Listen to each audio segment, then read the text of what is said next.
author and bestseller of A Child Raising a Child and CEO of OGW Publishing. I remember growing up as a child, I always had the notion that I had to survive. Growing up in the urban environment, we were taught survival skills early on. We knew how to make $1 last. We knew how to stretch food. We knew a lot of survival techniques to get us through the current day so we can live to see the next day. I adapted these survival skills like most people in African American communities at school, at work. It wasn't until I became an entrepreneur and I became a mother that I really realized survival was not enough. Survival have actually hindered a lot of us in our growth professionally, mentally, personally, and in all aspects of life, especially when it comes to building a business. I say that to say because life challenges has taught me that in order to truly be successful and be the best version of myself, I had to eliminate the notion that I had to survive and really tune into thriving, right? So, by definition, survival is the continue to live or exist in spite of danger or hardship. So, in spite of danger or hardship or mental health issues or any challenges I face, I still felt like I had to go home and I had to try to block those experiences out, like many of us do when we're tired, when we're beat down, and when we just really had enough. And then we start the next day and we put our mask on and we act as if those things didn't exist the previous day. And what we find is through life, we just have an accumulation of trauma and hardship and disappointment, rejection, and different things. And survival teaches us to kind of suppress those feelings because they're not important, because the next day you have to keep moving. Once I found that once I stopped focusing on survival and I learned how to actually thrive, that's when I realized my mental health was important, right? And once I really, focused on thriving, and by textbook definition, thriving is to have purpose, to flourish, right? So once I really realized, like, hey, I'm an entrepreneur now, I'm a mother of four, I want to increase my territory, I want to be a better person than I was yesterday, I want to break these generational curses that have taught me to only learn and know how to survive. I really started dealing with my feelings and my emotions for the day and learn how to leave them in that day, right? I didn't carry them on to the next day. I didn't feel like I had to put a mask on. I could deal with, situations as they presented themselves and let it go. So, some techniques that have been helpful for me to break away from my survival mental mindset, because it's a mental mindset shift, and really focus on thriving. It's daily affirmations, setting clear goals for what I want to achieve in my day, being intentional with not harboring ill feelings or negative thoughts to anybody, including myself, right? So when someone does something and some unjust to me that I feel as though I wasn't deserving upon, instead of harboring those feelings, I learn how to speak on it in a very professional, polite way, and I let it go. Not necessarily it was more so for me, right? Because survival teaches me that I have to seek revenge. Survival teaches me that I had to harbor those negative feelings and that person evoked upon me, or I had to focus on whatever situations they did to me, and it blocked me from moving forward. And I think that a lot of us entrepreneurs, African American entrepreneurs, especially women, we learn how to carry the weight of the world on our shoulder, right? So we're juggling, some of us being a mother and, being a friend, a sister, and being everything to everybody else. And, again, that's that survival technique, that we fail to be everything to ourselves. And again, with entrepreneurship, I always tell people it's almost like, bipolar disease. It's like up and down, a seesaw of emotions. You have high highs and you have low lows. And when I had the survival mindset, I realized I was not equipped to handle the journey with entrepreneurship. You know, my first year as an entrepreneur, I was an excited author. I had a #1 best-selling book, and I was excited to really start networking and building with people and connecting with people outside of my readers. And it was very shocking and disheartening to walk into an environment that I thought was like-minded people and necessarily not receive the welcoming energy that I thought I should, should have received or that I would have given.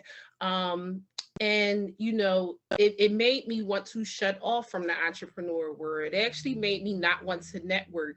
I encountered so many mean girl events, and I'm like, this isn't what I expected, right? I survived the hood, and I have, raised out of poverty only to kind of be smacked back with negativity. And I realized many of those people in a lot of those rooms were still in survival mode, right? Survival mode teaches you that you can't allow someone to be better than you, right? It teaches you that you have to compete with each other. It teaches you that you can't collaborate. It's only room at the top for one person. So with that mindset, a lot of people that I was meeting weren't giving me the response that I needed. And again, once I focused on thriving and really tuning into what made me happy, that's when I realized my mental health was important. Your mental health is important. How many times do you wake up in a day and you say, you include on your list of your to-do list things that's going to make you happy? How many times in a day do you take time out to really just reflect on your life, who you are, and fill yourself up with something positive to keep you moving forward? How many times in your day do you consistently focus on removing negative thoughts or self-defeating thoughts, or thoughts that's not conducive to you moving forward and getting to the next level that you want? Affirmations have helped me. Say to yourself each morning, I deserve to be happy. I deserve to have a good day. I will have a good day. I will give the love. I will give the information. I will give the same support that I would want somebody to give to me today. I'll smile at somebody today. I'll compliment somebody outfit or their shoes. Once I started doing those things and I started focusing on me and the survival things that I had adapted in my mind, and I realized I had the power to change my life, right? I had the power to thrive. I had the power to let go of that generational curse of surviving and focus on thriving. Because I only want to flourish. I only want to prosper. I only want to be a better person than I was the day before. And as long as we continue to hold on to this survival technique and this survival of the fittest, it actually blocks us from truly thriving and living in our greatness. I want to challenge you today to start writing some daily affirmations for yourself. What are some things that you're proud of?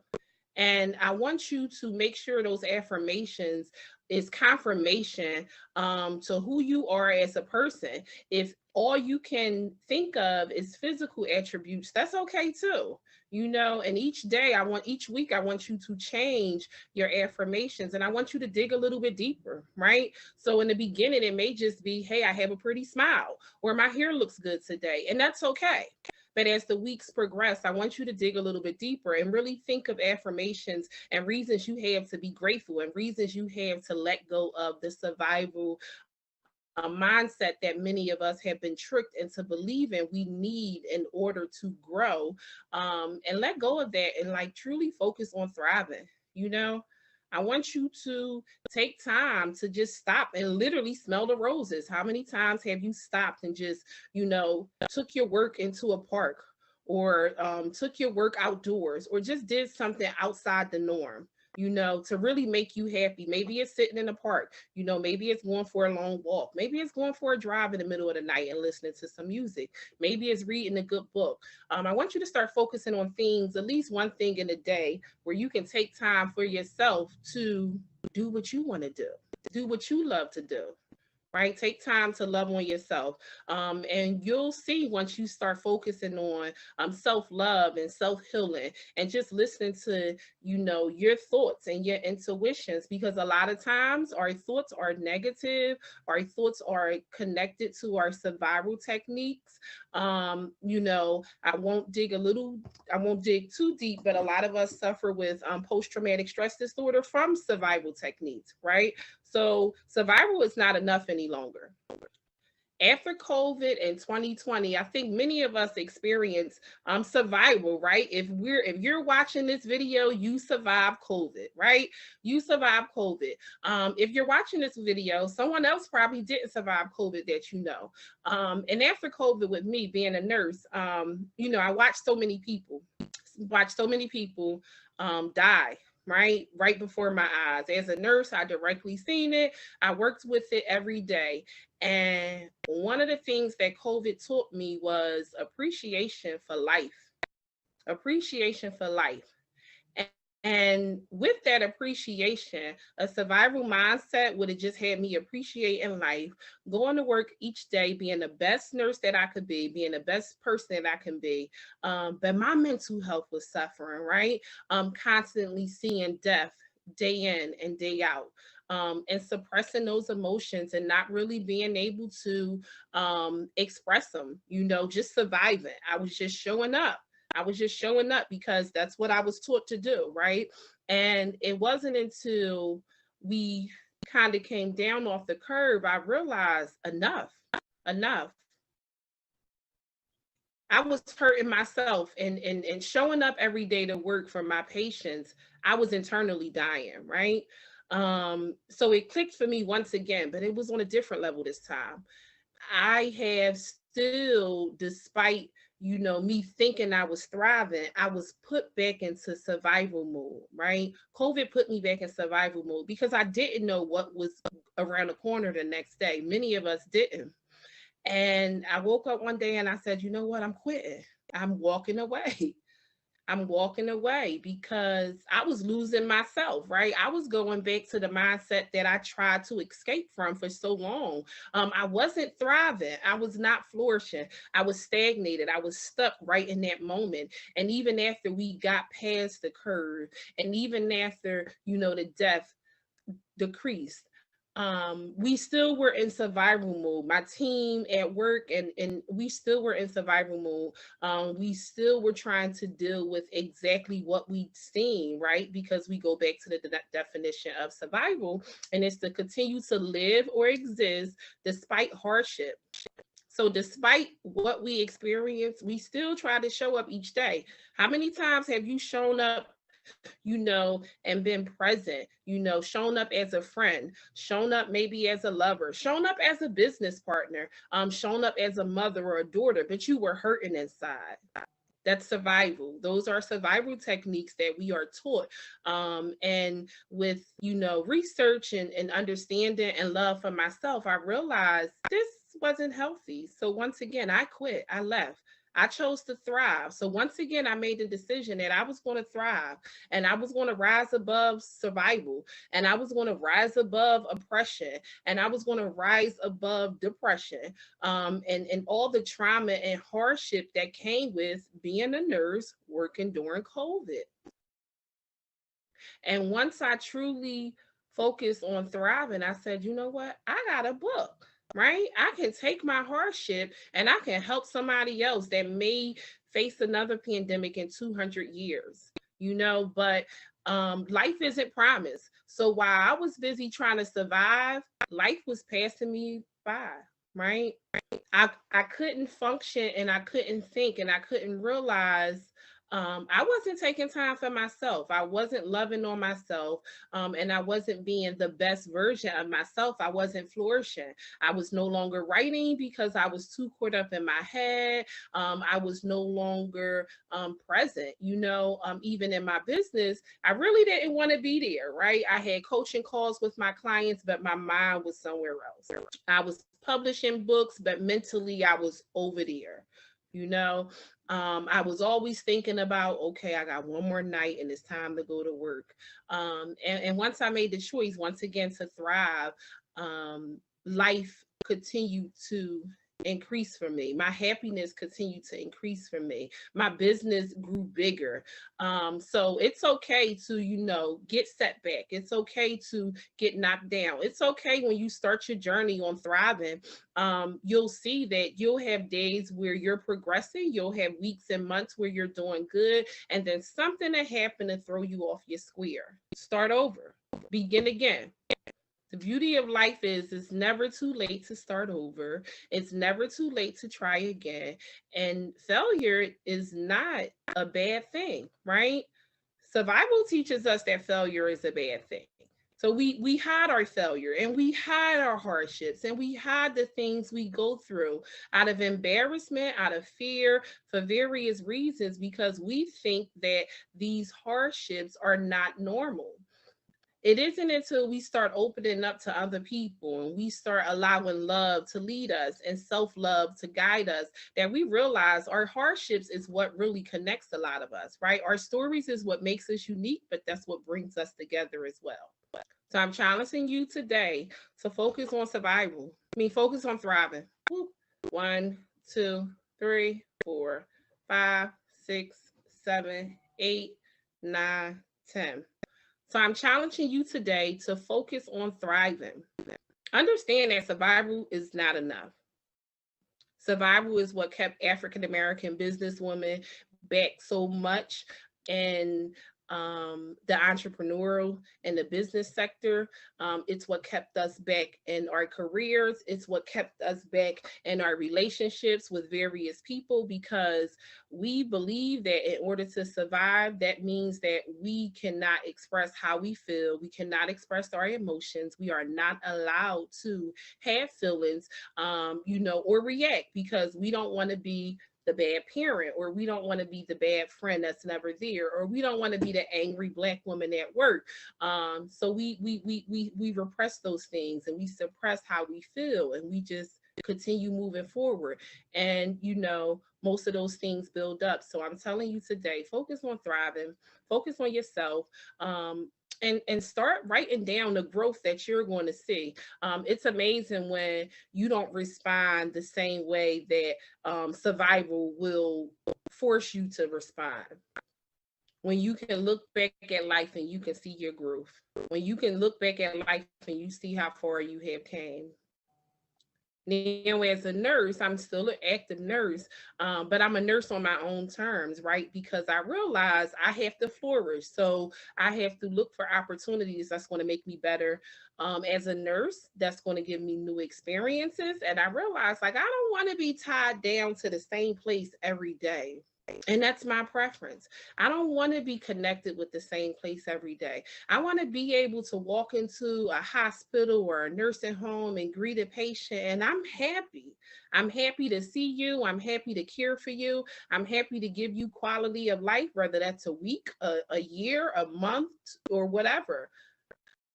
But I'm greeting you with a happy heart, right? I'm greeting you with positive energy. I'm greeting you with the mindset that I can make your life better, even if for that moment. Once I focused on thriving, not only did my career flourish as a nurse, my business flourished, right? I'm no longer dreading coaching calls with my clients because I'm overwhelmed. I can really take my time and, see what problems that they are facing and make sure that I'm completely there and I'm completely available and I'm not worried about what's next, right? Like, okay, I got this coaching call at 10 a.m., but, at 11 o'clock, I have to do X, Y, Z. Well, what if that coaching call runs over? Now you're behind schedule and you're stressed out. And again, those are survival techniques that we use to cope with, which aren't healthy, which goes back to a lot of mental health issues that we face in the African American community. I read a quote, and it wasn't cited who was the source of it, but it said most African American entrepreneurs, they look at failure or lack of progress, or lack of clients in their business as something bad that they're doing, right? They're doing something wrong, when a lot of times it goes back to that survival and that thriving mindset, right? Because some people are focused on just the next dollar, like the next client, but they're not really focusing on their purpose or their gift or their why. Why did you start that business? Why did you write that book? What purpose does it serve for you? Clearly, you didn't say, I'm going to start this business to make $1 million. Because most people, when we start our business, as our business grow, we have hopes and our income threshold increase. But most of us don't start a business and say, I'm going to start this business to make $1 million. It was a purpose that we had, right? It was a reason why we started that business. It's a why. Why did you get up today? Why did you make the choice to listen to this recording? Why do we make the choices we do? You have to ask yourself the hard questions, and that will allow you to get out that mindset of survival and really focus on thriving, because you'll get to know yourself. You'll get to know your purpose. You'll get to know the true meaning of self-love. Success. Success, by textbook definition, is the accomplishment of an aim or a purpose.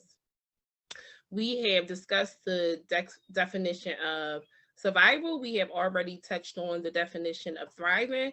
So I'm telling many of you, and I'm challenging everybody that's watching, to focus on your success and connect it with thriving, right? So when you list your business goals, right under that, I want you to list what you're able to do, so you can make sure you're not operating in survival mode, but you're operating in order to thrive.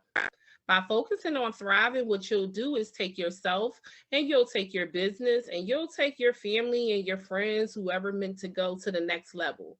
When you let go of the past trauma and the past hardship and the past disappointment that many of us have faced, as African American businesswomen and African Americans growing up in the USA, when you take that away and stop focusing on that survival mode and really focus on how you can thrive and how you can be successful, you'll unlock your greatest potential. Thank you for having me. My name is Odessa White. I look forward to seeing you all very soon.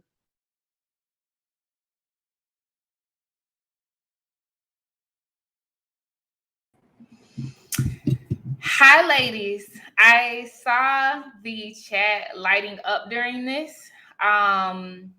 We have 7 minutes ahead of our next session. And honestly, it's the reaction piece that has further cemented a lot of these learnings we've had. So please do raise your hand if you have any reactions, any epiphanies or light bulbs that came off, any proclamations that you want to say out aloud in front of your sisters so that we can help hold you accountable. Please do hit the hand under the screen and I'll pull you up. Don't be shy. We've done this for the last 3 days. We'll keep doing this just so that we get these reps in, right? Of getting comfortable hearing the sound of our own voices, of being leaders and putting ourselves out there. Vulnerability is okay. Any reactions that anyone wants to share after hearing this powerful TED Talk from Odessa, with her telling us that survival is not enough. Nina, I'm bringing you up. Good morning.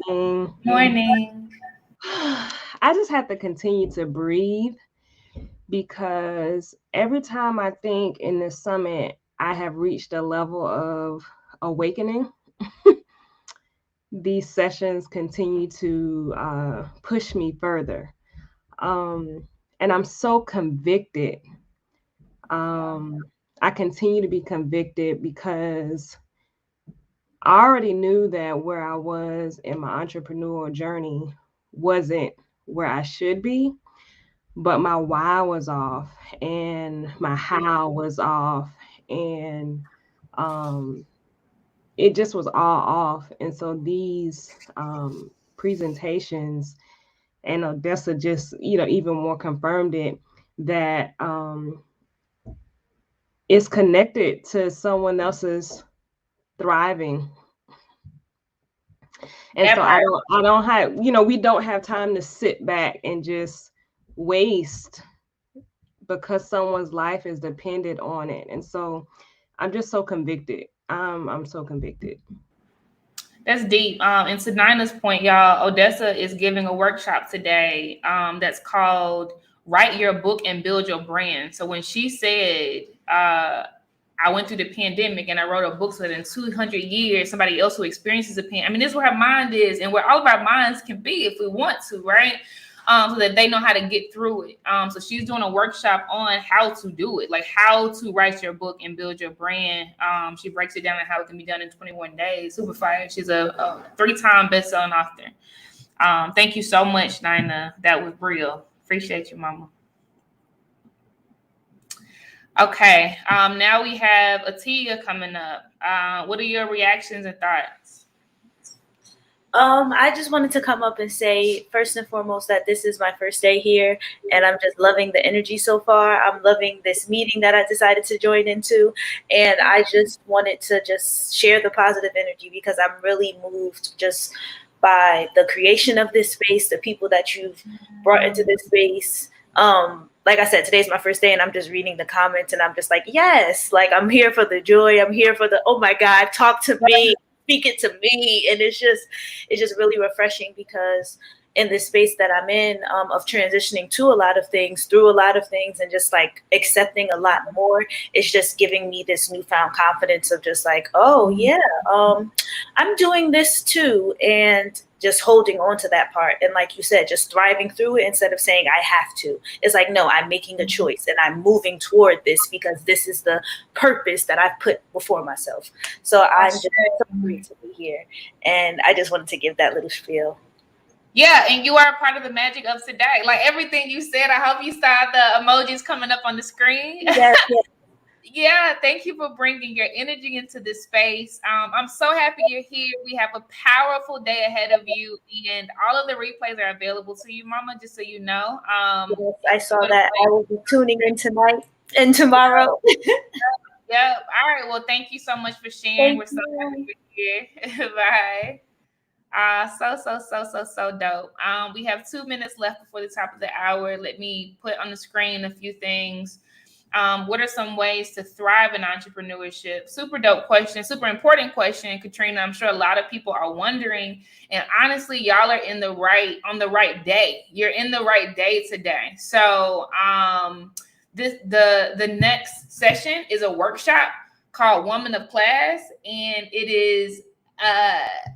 is secretly about to give y'all a whole bunch of gems around building sustainable, sturdy, heavy foundations. Every single letter of the acronym CLASS means something real heavy. So Lindsay Peel is who's about to grace the stage, and I'm telling you, dynamite gems. And then Katrina, she's going to do a Q&A after, so you'll be able to talk to her directly. Great question.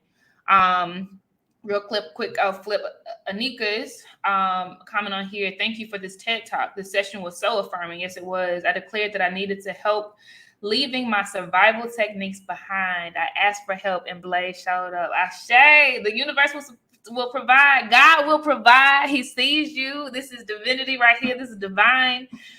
So happy your energy is in the place, Anika. You've been filling us with joy every single day.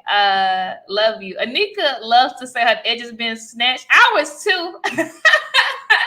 But she gives us the play-by-play of what's going on. All right, y'all. So meet me in the other session. We are going to be listening to a workshop called Woman of Class, and it is, have your pens and paper ready. I'm telling you, it is full of knowledge. I'll see y'all in a second.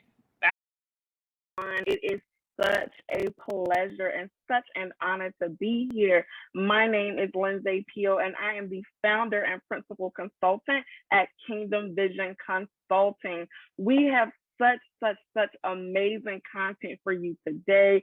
First, I want to just thank you for being here. Thank you for investing in yourself. You are a part of an amazing movement, Blaze. Listen, we are building leaders and accepting zero excuses. Zero, okay? This is our time. I know we hear often that the future is female. No, our time is actually right now. My goal for this workshop is to teach you guys how to become a woman of class in finance, in your business, overall in your family finances. Listen, we have some great stuff for you. I hope that you guys have a pencil and a piece of paper to take some great notes. Make sure that you are ready to learn. Make sure that you are open. Make sure that you are ready to receive, but also ready to release some of your fears, some of your anxiety when it comes to finances, but especially when it comes to building your business. We are going to get our slides prepared for you. Give me 1 second. Ladies, it gives me so much joy, so much pleasure to speak with you all regarding the topic of finance, but specifically being a woman of class within your business. Personal finances, business finances, entrepreneurship in general are very near and dear to my heart. I know that this is the first time that some of you all are meeting me, so I love to share some of my story. I am a second generation entrepreneur. My mother and father started a business after the age of 40 once I was born. And listen, 20 plus years later, here I am. I am a living testimony. My parents did not have any fancy degrees. They did not have any entrepreneurial experience, but what they did have was hope. They had desire. They had a dream, and they also had a purpose. At that time, having a child at the age of 42, when they did not have any sustainability in their finances and their work and professional lives, they had to find a purpose, and I was that purpose. I am so blessed to have my parents. I am so blessed to have grown up within the entrepreneurial space. My father is a plumber, and my mom has been running the business for 20 plus years, and they have ultimately created a life for me, but it's also a life of service. I truly believe in giving it back, paying it forward, because had it not been for my parents and everyone who invested in them, I would not be here. I am also a Howard University alum. I received my degree from Howard in broadcast journalism. Had no idea that I would not be on somebody's news station by now. However, God had a different assignment for me. I started in the banking industry while I was a student at Howard. I matriculated through my banking career, pretty much covering every role within a retail banking space, from a part-time teller, personal banker, business banker, and ended my banking career as a branch manager and business development officer for a few locations in Baltimore, Maryland. So listen, I am passionate, I am excited, but I also have the experience that you all need to feel comfortable, to feel confident in receiving what it is that I have to share. So listen, who is Kingdom Vision? Who are we, right? Kingdom Vision Consulting, we are a financial services firm that specializes in personal and small business financial capacity building. We ultimately support entrepreneurs of color in their efforts to create financial security for their families. We assist our clients with formulating and employing financial strategies that allow them to maintain a positive cash flow, build business credit, save strategically for future projects, and increase their personal net worth simultaneously. Yes, we do it all. Yes, we help you do it all, because you cannot be a successful business owner without having a solid personal finance foundation, but also you don't want to be a business owner and your personal finances are rocky, but you also cannot scale and grow your business when your business finances are a little rocky. We're about setting the foundation personally and in your business so that you can grow, so that you can ultimately create a legacy within your business. Our mission is to educate, empower, and employ financial strategies that create generational wealth specifically for entrepreneurs of color. Our vision is to break the poverty cycle and shrink the racial wealth gap for communities of color. Listen, when you look like us, we already know that we come at a disadvantage. So it's up to me and other professionals in this industry to make sure that you have the resources, that you have the social capital, but also helping you find access to real capital to create an enterprise, to grow your enterprise, and to remain confident in your journey. A lot of people want to know what makes us different, right? What makes Kingdom Vision Consulting different is that all of our clients partnered with our one-on-one consultations, whether it's a group coaching program or our educational seminars. They are all led by industry experts who not only have the education, but also the necessary experience to educate our clients. It's hard sometimes to trust what somebody has to say if they have not been there before, right? That's something that we don't always necessarily say, but we think it when we listen to a lot of webinars and we join this summit, right? I want to encourage you and also just ease that moment for you to let you know that you are in good hands. We operate off of 5 key principles: transparency, respect, understanding, support, and transformative change. Okay, listen, if you can see, that spells out trust, because ultimately people do business with who they know, like, and trust. But also because finances can be a very interesting topic. It can be a hard and gruesome topic to overcome sometimes. We want you to know that you can trust us. And that's how we lead in everything that we do with every client, with every financial partnership. Our process is simple. Literally, it's simple. We lead with education. You have to learn. You don't know what you don't know until you find out what you did not know. We lead with education. We encourage our clients to implement what they're actually learning. You can't just hear things. You can't just take notes and not do anything about it. It's about the execution piece.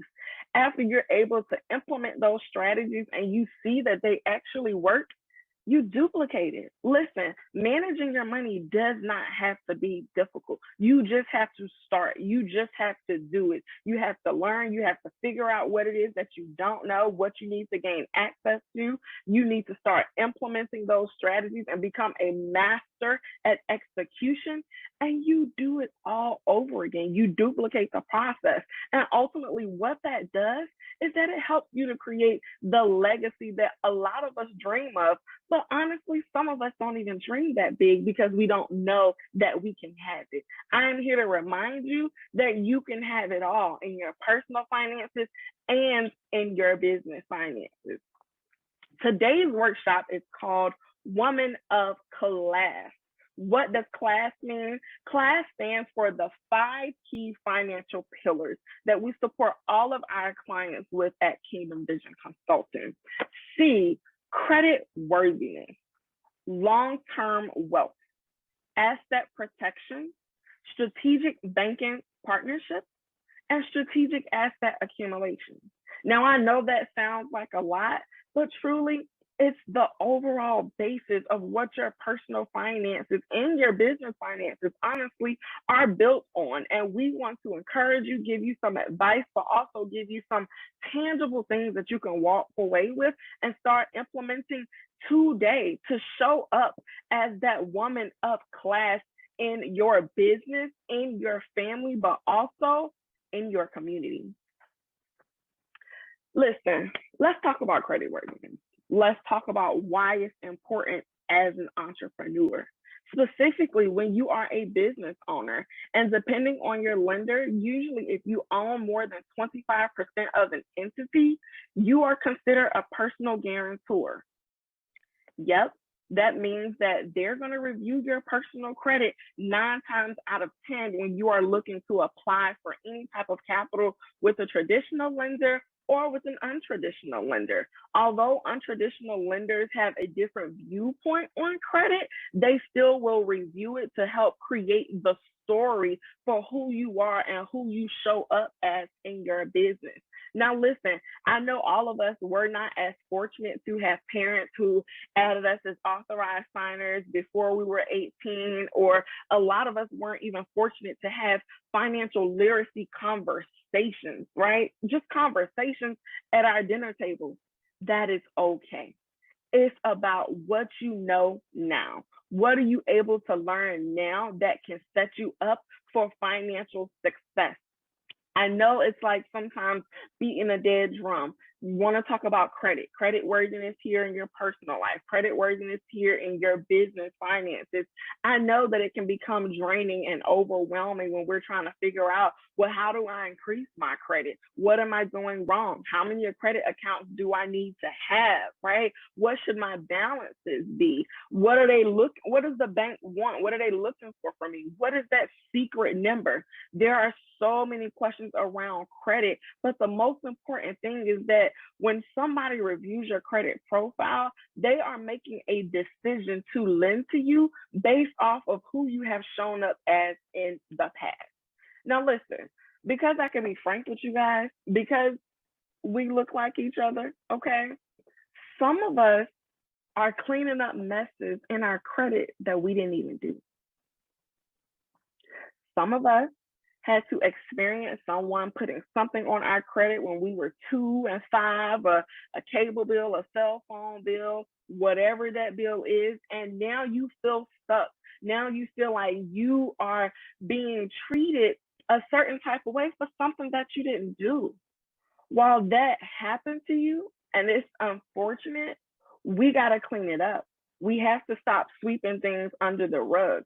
Now, listen, if I can get real personal, I know that sometimes when you don't necessarily want to pay it and you just want it to go away, you run through all of your options, right? Well, can I ask this person for the money, right? A lot of times, that's not even an option for some of us. Well, can I get it removed completely, right? Sometimes that can absolutely work. Will you have to submit documentation? Yes. I've also had some clients who didn't want to do that because the credit bureaus wanted them to submit a police report. Who wants to submit a police report on a family member who did something to us when we were young, right? A lot of times we don't want to do that, but I'm here to encourage you that you can overcome your credit barriers. Your past does not define you. Even if you did have an issue with your credit that honestly, you probably did. It's okay. It's also about what you know now that can help clean up the things that you did not know prior. A lot of times we're looking for that secret number. What is that hot number that I need for my institution to fund me, right? And a lot of times it really can depend. You can have a 700 and might get declined, right? But you can have a 680 and might get approved. It all just depends on your overall credit profile. How old is your credit history? What type of accounts do you have? Do you have diversification within your credit profile? Do we have revolving accounts? Do we have installment loans? Do we have any type of mortgage or auto loan? Depending on what you have, everybody's situation is very, very different. I encourage you today, listen, go and pull your credit report. You want to know where you stand when it comes to your credit. That's something that you want to know off the top of your head in any conversation. When you walk into your financial institution, even if it's to make a deposit, you don't know who you might meet that want to have a conversation with you to point you in a direction of a new product or service. A lot of times, though, they want to know certain information about you that you need to know about yourself. I encourage you to go to annualcreditreport.com and pull your free credit report. It's free. It's free. It's free. And you can get a report from all 3 credit bureaus for your personal credit, right?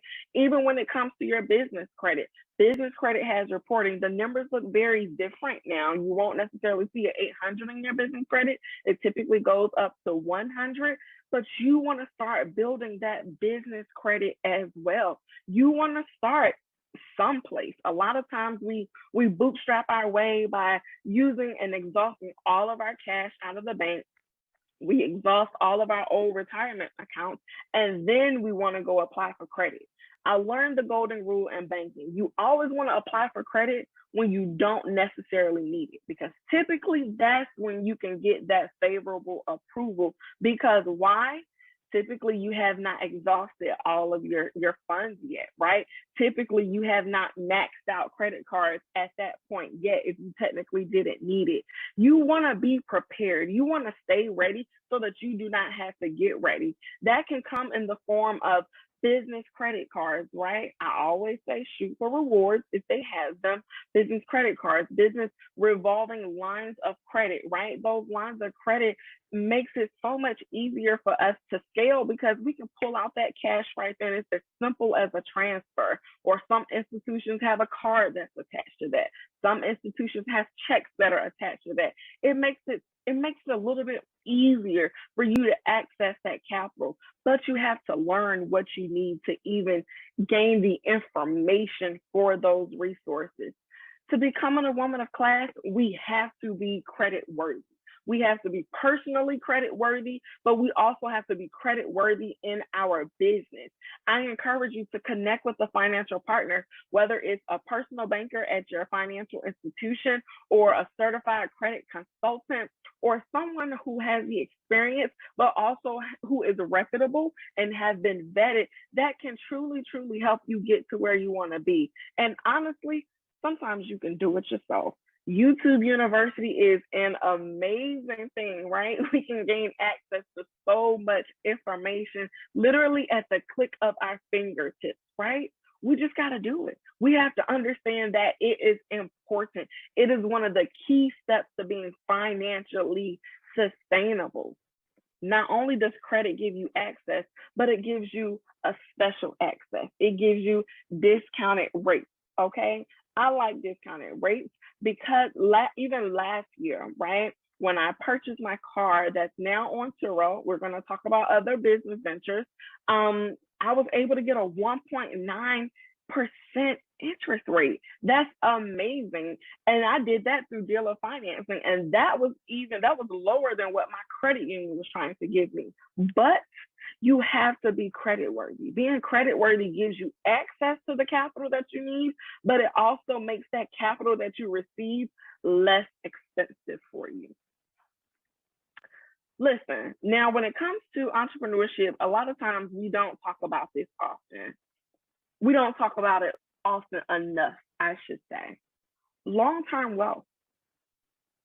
What does that look like for some of us who are in business? When you're in business for yourself, not a lot of times, when you're first starting off in business for yourself, you don't have the cushion of having an employer contributing to your 401k anymore, right? That means you are now in charge of your future. You are now in charge of what your wealth looks like long term. It's not impossible. You just have to be very intentional about the process. Is it a goal for you? Is it a priority for you to have money so that you can retire, right? We all know that we have to count for inflation. Listen, prices are going up every day, every year. Listen, we are still experiencing a global pandemic and the effects of that. But honestly, we're going to really see the effects years after it comes. So you want to start preparing yourself now. What type of retirement plans do you even have currently from your old jobs? Do you have anything that you can roll over and consolidate into an account that you can actually be intentional about managing? Or bring on a certified financial planner or a financial advisor that can assist you in that process. But we have to plan. We have to make it a priority. Way too often, we meet business owners who've been in business for 20 years, 30 years, 40 years, and don't have much to show for it. They can't retire. They're 70 years old, and they have to go get a job as a greeter at Walmart. It's nothing wrong with it, but that's not the future that you want. It is not the future that honestly you deserve. When you are putting in time, energy, and sweat equity into building a business, you want it to do something for you. You ultimately want it to do something for your family. We have to prioritize our long-term wealth, whether it's in a retirement plan, whether it's in just your standard brokerage account where you're investing in the stock market, or long-term wealth can also include additional business ventures that you may or may not be super active in. It could be just an investment for you, right? Are you considering being an angel investor? Listen, the opportunities are endless. We just have to have the money to do it. We have to have the education. We have to have the resources to know that it is possible. But you also have to know that you deserve and that you can. I encourage you, have a conversation with the certified financial planner to discuss your future. What do you want your future to look like? What do you want retirement to look like? Also, how do you want to set up your heirs for that? If you don't have a financial advisor, I'd say, listen, start with where you're comfortable. If you have a financial institution that has a financial advisor in their office or some type of partner that you can be introduced to, be bold and go in and have that conversation. Schedule that appointment, right? Even if you don't necessarily feel comfortable with your financial institution, you have a number of reputable companies out there who want to help you. And oftentimes, your initial consultation is free. It just takes the courage for you to take that next step in your financial future, okay? Becoming a woman of class, it definitely takes grit. It takes a willingness. It takes resilience, but it takes a will. And it has to be a priority for you. We got to make sure that we're credit worthy, but we also got to make sure that we are planning for long-term wealth. There are a lot of future millionaires that are looking at me, that are exchanging this right now. If you are a future millionaire, I need you to drop in the chat, future millionaire, okay? Future millionaires plan for their long-term wealth way before they get there. They used to tell us all the time to dress for the job that you want and not the job that you have. But you also have to plan for the financial future that you want, not for the present time that you're living. Ladies, as we are building and working towards our goals to, one, take care of ourselves, take care of our families, but also to take care of the generations that come behind us, we have to truly embody this next step of protecting your assets. Now, listen, where I come from, I come from a very small town in North Carolina. It's called Windsor. We have a population of maybe less than 4,000 people. So there were zero talks of protecting your assets because the majority of the community felt like they didn't have anything to protect. But as I start to really learn about creating generational wealth and what that looks like, you have to set up the processes even before you start to truly accumulate all of the assets that you dream of. A part of accumulating and protecting your assets is making sure that you have proper insurances, right? Listen, most of us, when you talk about insurance, we're thinking, do I have enough money in a policy to bury someone if they pass away? But that's not it. It's so much more to protecting your assets, to proper insurance, than just making sure that you can bury someone. A lot of times we're not even thinking about the additional income that we're losing when we lose someone in our families. We're not thinking about the potential expenses that's going to come that their estate is going to have to take care of. But not only that, guys, there are so many families out there who have really, truly started to create generational wealth through proper insurance policies. Now, we're not going to really dig into all the different types, whole life, term policies, universal index funds. We're not going to really dig into that, but you need to have an insurance assessment. I always encourage clients to make sure that you're reviewing your policies to make sure that they are relevant. If you don't do it every year, at least review your policies every other year, but at least have one. At least have one in place. Of course, as you get older, they can get much more expensive as things start to happen with our bodies and they don't operate like they used to. Ailments may come about. That makes it even harder for us to get insurances. Start now. Start as soon as you start learning about it. If you're just learning about insurance today and how you can use insurance to protect your assets, to protect and prepare a future for your family, then you need to schedule a consultation today, really like yesterday, but definitely today. Don't end this year without having an insurance review. Even if you are 50 and you are just learning about it today, there are still policies out there that can cover you, but you have to do it. You have to prioritize it. I'm not even 30 yet, and I have a few insurance policies because I want to make sure that my family is taken care of. They're already going to grieve you, right? But you don't want them to grieve you and go in debt behind some of the things that you left behind. It's not fair, and we don't want to keep setting up our children, our grandchildren in that way, because then they have to start over and over again when it comes to truly generating wealth. But another very, very important token of protecting your assets is estate planning. There are so many families, especially Black families, who never ever have an estate planning conversation. And once somebody passes away, the family is going crazy. They're fighting over assets. They're trying to figure out who gets what, why this person should get it, who they thought was the favorite grandchild, the favorite niece or nephew.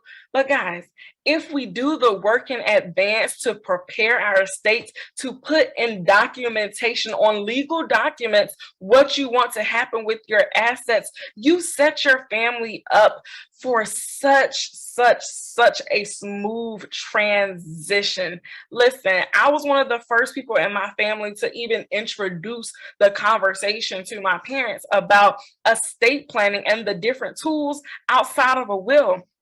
Now we have a family trust fund. Your trust fund doesn't have to have millions of dollars, right? It's a tool. It's a tool to have in place where you can start to transition your assets. So it's much easier to transition to your heirs.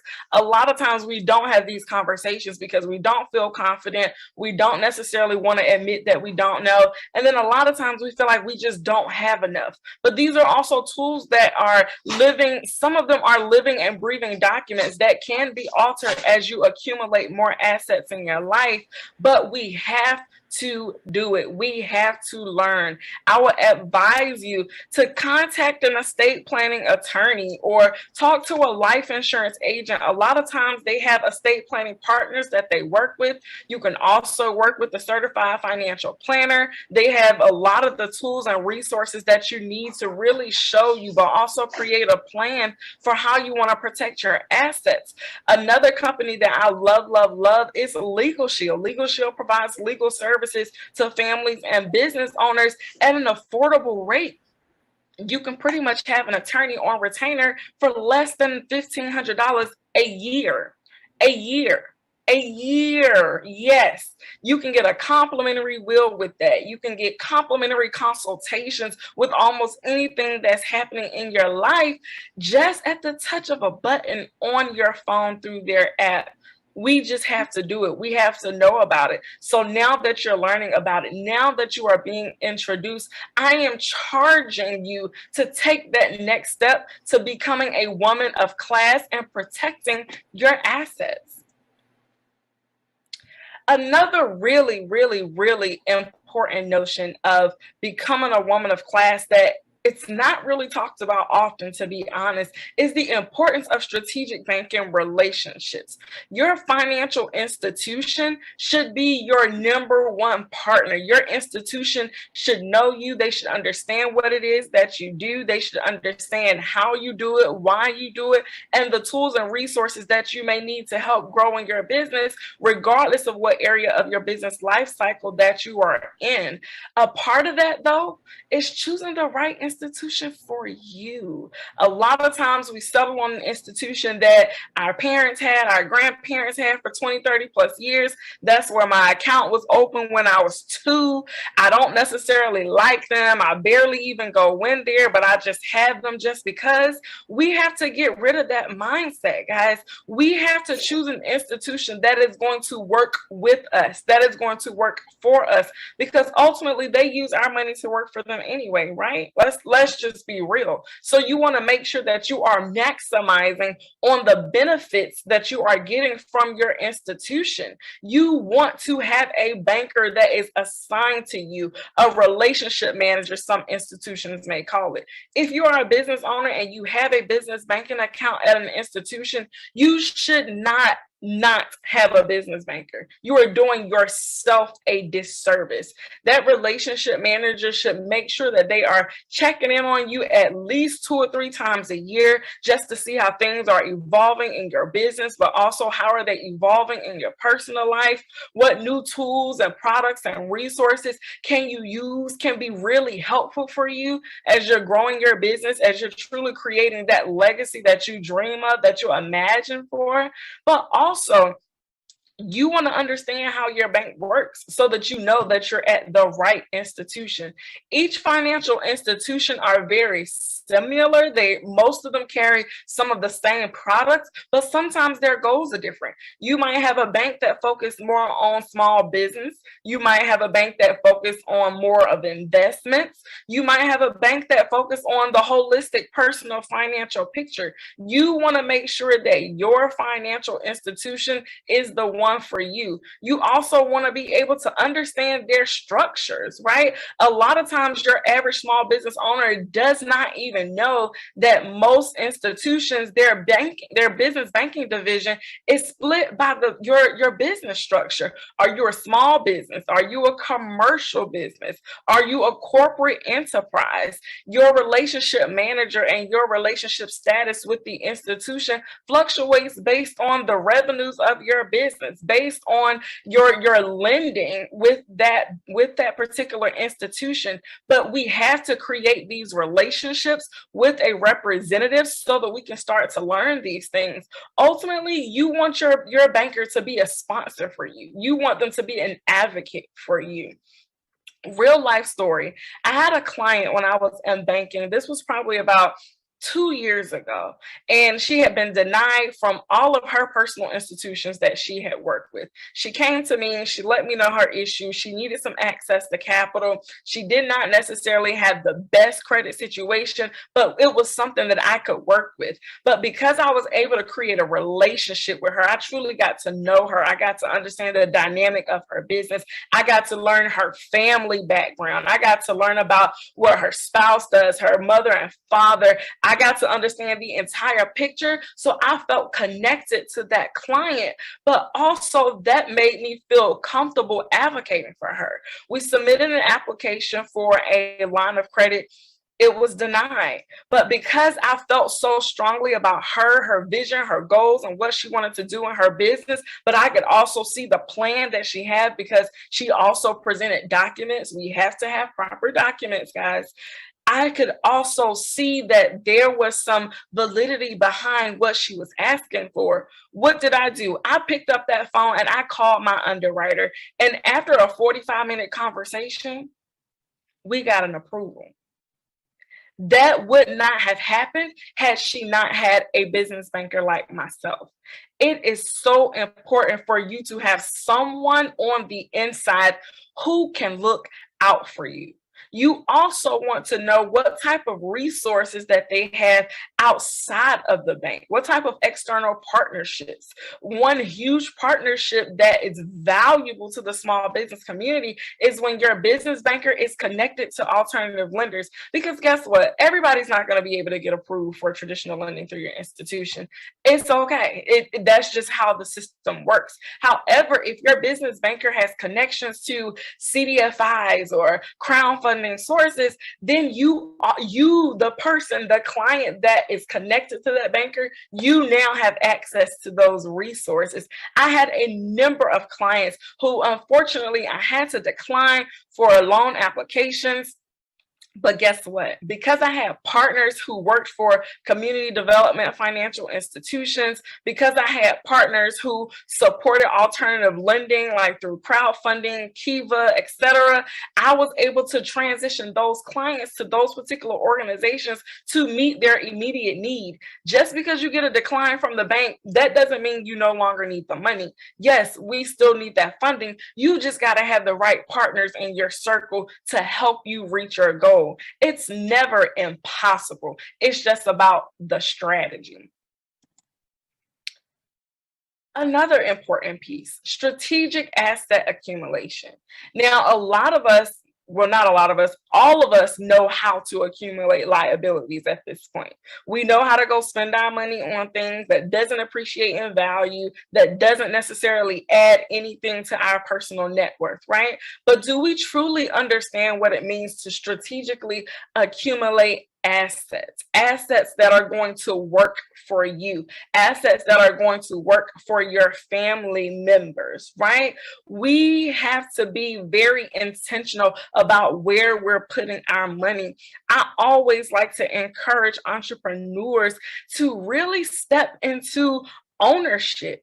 When you own, you have so much more flexibility. Now listen, everybody isn't cut out to be a landlord. Everybody isn't necessarily desiring to be a homeowner and to actually live in their primary residence. But you want to choose some type of asset that you can invest in that will work for you. Just like you want your money working for you in the stock market, you also want your money working for you in other assets. Even sometimes a car, which is mostly seen as a liability, can be an asset for you.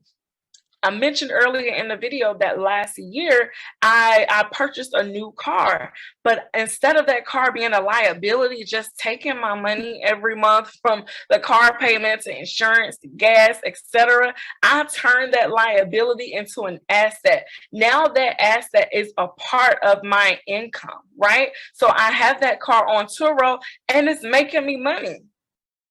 It's an asset at that point. It's producing income for me and my family, which is also going to help me to further and scale my business. Listen, we all need additional streams of income. I always believe in 7. What are your 7? Everybody's may look different, but you have to choose your lane. For me, another lane is real estate. I always encourage people to dig into real estate investing because that's an industry that's not going anywhere. We can't produce any more land. We can't produce any more land. Us as Black people, we have already been disenfranchised from the growing real estate development economy for years and years. It's our time, y'all. There are so many opportunities for us to truly invest in assets, especially in real estate, whether you want to purchase your home, if you choose to be a homeowner, right? Of course, you have the opportunity to have your asset to appreciate in value if you purchase it the right way. Is it in the right neighborhood? Are you taking care of it properly? Are you making some additions to that property?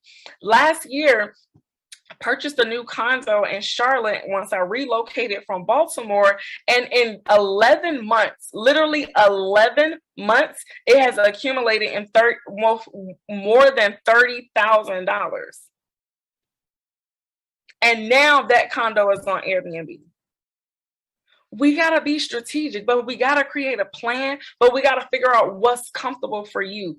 Everybody's journey is different. Everybody doesn't necessarily want to deal with the hustle and bustle of Turo, of Airbnb. I know we see it all the time on social media and it looks glamorous. It's great. The income can be great, but yes, that still includes work. That might not be your lane, and that is okay. Do not feel pressured. Do not feel pressured to step into something that you really are not passionate about just for the sake of money. But you do want to be strategic as far as what's going to work for you and your family. Even if you don't necessarily want to own a home, you can still invest in real estate without necessarily owning a property. You have plenty of websites out there, crowdfunding sites that allow you to invest in real estate projects and receive a return on that investment. You're technically still a real estate investor. You just don't own the particular property yourself. And that is okay. It is a way for you to strategically accumulate some type of interest in assets that can make you money. I also got to stress though, if you are an entrepreneur and you are operating in a brick and mortar location, consider owning that building. Consider buying a building in your business name to operate your business. There are so many avenues out there for us to accumulate wealth, for us to truly, truly, truly become a woman of class. We just got to start learning. We have to start educating ourselves. We have to start connecting with the right resources, just like Blaze. You all are in the right place. I'm telling you, there is no better time than now to be a part of this movement, because women, we are shifting the entire future of our nation, of the world. It's going to be us. And let me be honest, it's going to be Black women. It's Black women. So as we learn, we teach our families, we teach our communities, we teach our entire state, our country, our world. The power is in your hands. It's just about connecting with the right resources, connecting the dots to the right opportunities, doing the work. That might mean you're going to sacrifice binging on your favorite TV shows for watching some YouTube videos or listening to some podcasts or reading some new books.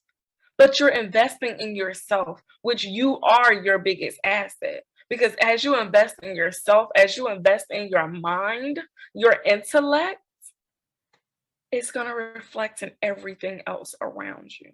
Everything else around you. I want you all to be confident that when you close your eyes, you have set yourself and your family up for success. Your children, your grandchildren, your nieces or nephews don't have to start over. They're just picking up where you left off. We just got to do the work. We just have to be willing to step outside of our comfort zone. We have to be willing to have these tough conversations, because they are tough conversations to have, especially when we have to address ourselves, when we have to address our issues, when we have to acknowledge some tough things about ourselves. But it's worth it. A lot of times we're trying to figure out, well, where do I start? All of this is good information. It's great. I want to be a woman of class. I want to be credit worthy. I want to start talking about long-term wealth. I want to start protecting my assets. I want to really start connecting the dots between myself and my financial institution and how I show up. I want to start accumulating some assets. But where do I start? What do I do? You got to start by choosing to reclaim control of your money.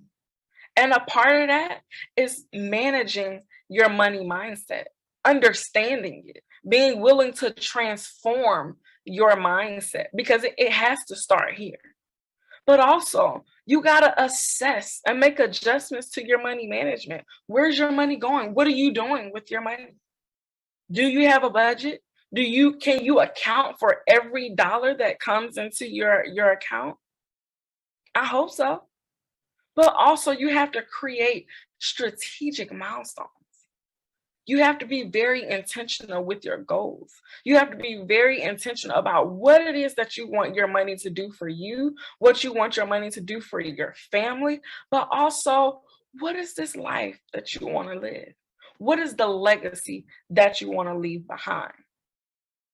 We actually have an offer for all of you all who took the time to invest in yourselves by listening, by being here, by being ready. Drop in the chat, I'm ready. I'm ready. On January 22nd, 2022, we are introducing a brand new workshop that has not even completely been installed yet, but you guys are going to get first dibs. It is called Reclaiming Control of Your Money, where we're actually going to dig into your money mindset, money management skills and tips and tools, but we're also going to help you create some milestones going into this new year, not just for your personal finances, but also for your business finances. Drop in the chat, tap in.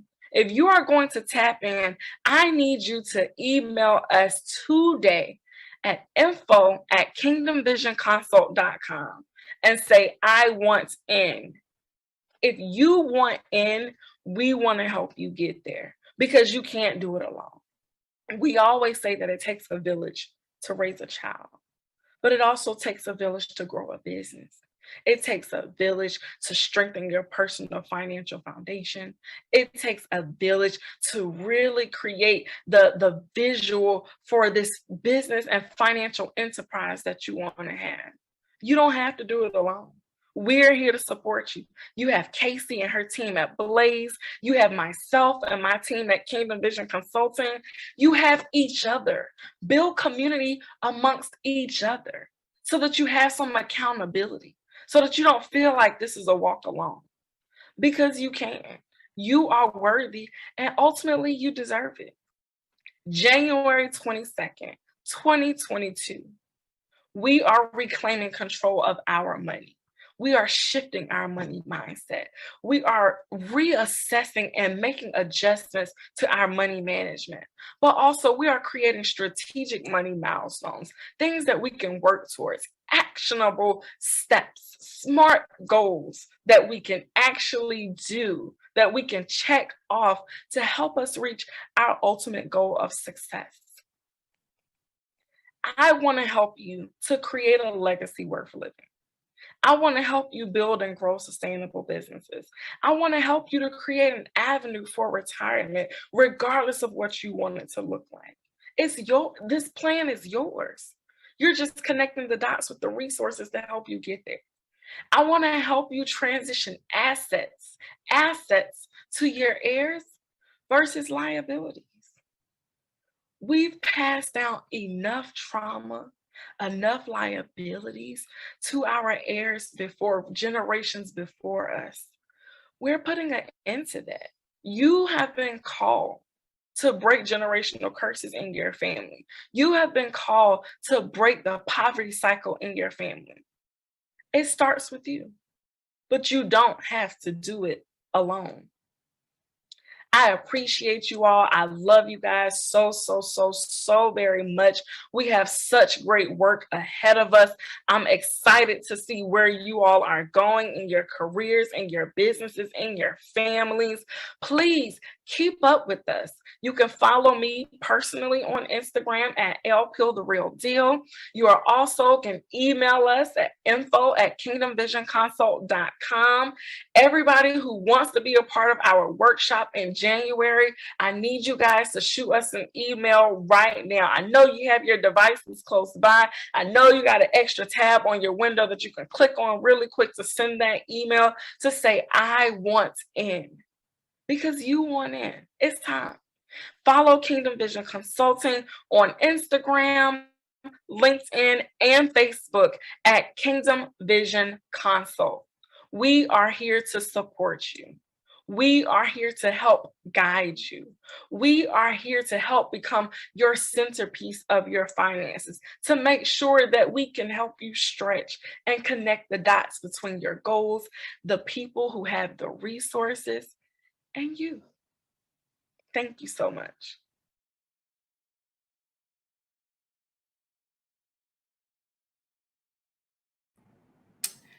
Listen, PSA announcement.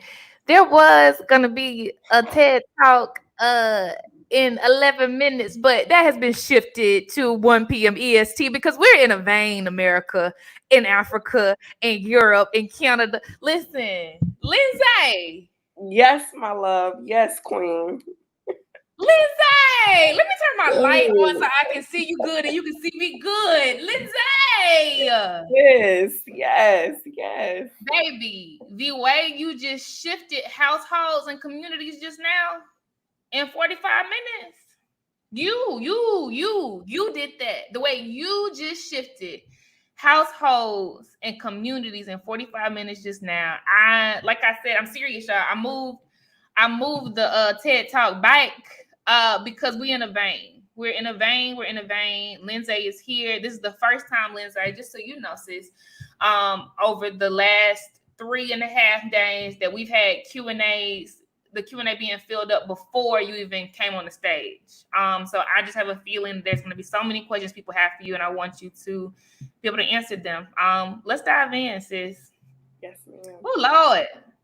Wait, first of all, hold on. Do you have anything you want to say, friend? I just want to say thank you. I just want to say thank you to you, of course, Casey, and your team. But I want to say thank you to all of the ladies who are here, who are present. I see the love in the chat. I am full. I am full today because of you all. I am so excited to pour into you and to truly change lives globally, right? Yep. We're global, ladies. This is international. You know, we are feeding families. We are changing mindsets globally. So I am just so excited to be here. I am looking forward to supporting you all on your journey, and just to remind you that you're not in it alone. Amen. Amen. Amen. Amen. So much love in here for you, Lindsay. The way you were in our stories, like, you know, I'm gonna take my time with this. We've been conditioned not to talk about family business, right? Because what goes on in this house stays in this house. But you said somebody put them bills in your name, right? You said nobody want to talk about estate planning, but when somebody died, they're trying to guess who was the favorite, right? Right. And you said that on a global stage, meeting people who've been bound and that kind of stuff for generations. So, yeah, the well has been primed. We're just going to talk about it. And I'm just saying this to say nothing is off limits, y'all. We're among family. This is safe and sacred space. Let's heal. All right. So first question is coming from Jazz. Jazz asks, what advice do you have for having conversations about asset protection with your parents when they haven't been open about financial conversation, but have good financial habits? So for me, I had to start doing it myself. I had to start preparing the pieces to the puzzle. I had to start learning about what does it mean to even establish a will? How do you do it?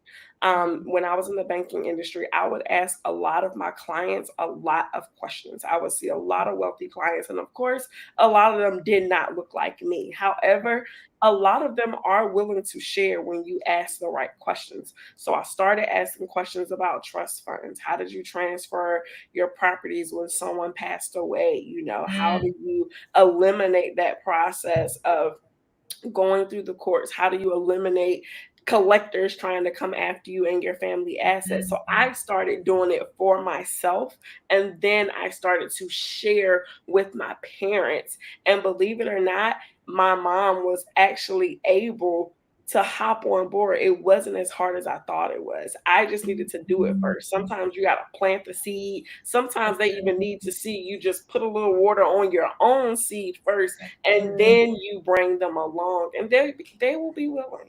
It might take some people a little bit longer than others, but you got to keep trying. But sometimes you got to show them first how serious you are by doing it for yourself. That's good. That's really good. Thank you so much, Lindsay. Great question, Jazz. Okay, the next question is coming from Anika. We all love Anika from Queen City. She asks, what steps can I take if I'm rebuilding from the ground up? I don't know where to start. So the first place to start is figuring out where you are right now. You said you're building from the ground up, but what does your ground level look like? What is your money mindset? How are you even thinking about wealth? Also, in that reflection, take an account for where you've been. What have you done? What have you seen? Let's talk about those past experiences, and let's talk about some things that you want to unlearn. But let's also identify those things that you want to learn, because in order to really get to where you want to go, you got to figure out where you are, but you also have to identify where you're going so that you can create the steps to get from A to Z. So identify, what does your ground level look like? You know, ground level is different for everyone, but what do you consider to be building from the ground up? And then start visualizing your life. Where do you want your life to go in the next 5 to 10 years, 20 to 30 years? What do you want for yourself?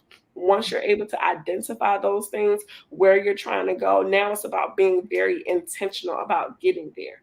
Now it's time for us to create some smart goals up under those larger goals to figure out, how do I achieve this wealth? How do I become a millionaire? How do I establish and or grow this business? So we got to figure out where you are right now. What are some things that you're struggling with? What are some things that you are ready to release? Because in order for us to truly go and to elevate into this next phase, we're going to have to leave some things behind. We're going to have to shed some dead skin. We're going to have to get rid of some of those old habits, but we have to identify them. We have to address them. We have to be willing to acknowledge them, that they exist. And then we have to do the work to get rid of them and to start learning new things, to develop new habits, to ultimately leave you where you're trying to go. Ashe, ashe, ashe. So good. Thank you, Lindsay. And I just want to give you your flowers. June, our auntie, says, this girl is amazing. You are changing the trajectory for generations. Yes, you are. You absolutely are. I appreciate that. This is for us, for all of us. Yeah, this is for us. And it's evident in the way you spoke to us. Like, this is dope. Okay, so the next question is from Jazz. She asks, what are some key things you should be looking for or considering when deciding on where to begin building a strategic banking relationship? So one, I also say, start with proximity. Look at those institutions that are close to you as far as location, because when you're building a strategic banking relationship, you want to be able to stop into that branch. You want to start creating a relationship with those tellers, with those bankers that are there. Now, everybody within the retail banking space, they all serve in a different role. Everybody might not be able to ultimately help you apply for that loan, but everybody there can contribute to your overall relationship.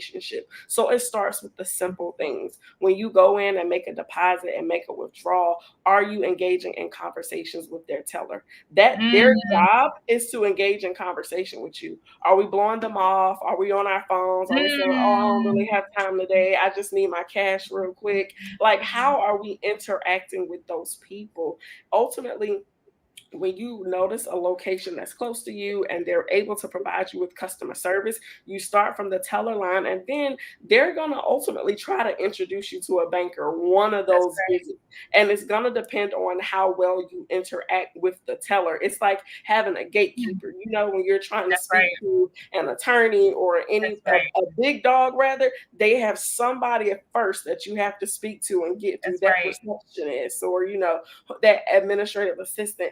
The teller is kind of that person when you're thinking about a bank and thinking about gatekeepers. That teller can give you access to everybody else within that banking system. A lot of times when they're in front of you and they're taking care of your transaction, a lot of times they're a Skype away from a person that you might need in another office. But if you're not taking care of them, if you're being rude to the tellers, if you're being very dismissive, it's going to be very hard for you to try to build that strategic relationship. So start with proximity, because you want to actually be able to go in there, but also start looking up that company's values. Every institution is different. Some institutions have a heavy focus on small businesses and some don't. Some institutions have a very intentional focus on touching minority communities. Some institutions don't. Depending on where you live and depending on where that branch is centrally located in your city, a lot of times you will be able to tell what type of banking relationship is that institution trying to create with the community.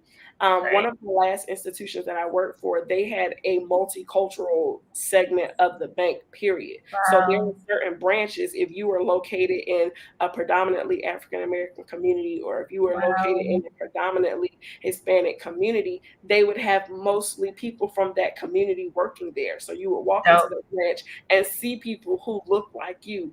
That also matters. If you Yep. live in a community that's full of Black people, right, you don't want to walk into a branch and it's all white people in there. You don't. Right. You can walk Right. into that bank and you can already tell their value system. You can already tell Right. how they feel about that community by how they even show up, by how they place these branches, but That's also by real, the Lindsay. people that they are putting inside of these branch locations to help you. That's real. So those are some of the small things. But then also just looking at their products and services online, it really just takes a Google search for you to search a bank, look at their products and services to even see if they have products and services that match where you are in your business life cycle. If you're a startup and all of their business accounts have fees, that might not be the very best place for you to start, because if you're not necessarily generating any income, you don't necessarily want to be paying $10, $12 in service fees every single month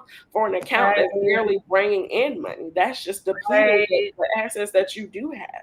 So even just thinking about those small things that matter, they go a very, very long way. And also, I will add in there, if you have business besties, any people that you know and admire in business who are doing well, who speaks highly of their banking relationships, I would also ask them, send a referral. Who is your business banker? Do you love them? Let's talk about their relationship. How has that bank been able to help you?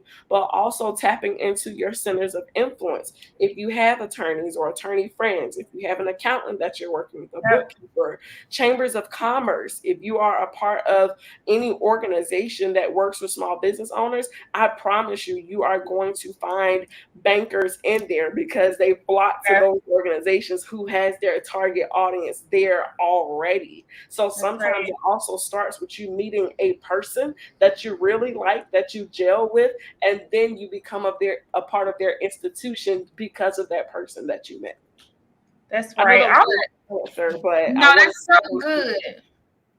That's so good, because, and I think we need to be clear about this. Like, a lot of times, y'all, we learn about playing the game, and that's toxic, right?